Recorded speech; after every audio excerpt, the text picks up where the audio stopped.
નમસ્કાર સમાચારો સાથે હું છું જયેશ। સૌપ્રથમ સમાચાર સુરતથી કે જ્યાં મહુવાજ પાસે એક આગ લાગવાની ઘટના સામે આવી રહી છે। જે વિગતો મળી રહી છે તે અનુસાર અહીં કોસંબા પાસે મહુવેજ ઇન્ડસ્ટ્રીઝમાં આગ લાગી છે।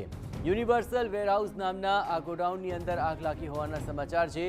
ઘટનાના દ્રશ્યો આપ જુઓ, ભયાવહ આગ લાગી ચૂકી છે કારણ કે લાકડાના ગોડાઉનમાં આ આગ વિકરાળ રીતે પ્રસરી ગઈ।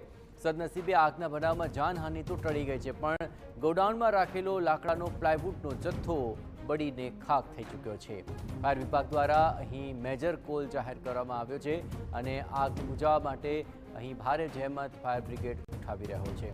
તો મેજર કોલ જાહેર કરતાની સાથે જ અહીં ફાયર બ્રિગેડની ઘણી ગાડીઓ ત્યાં પહોંચી છે અને આગ ઓલવવા માટેના પ્રયત્નો હાથ ધરાયા છે।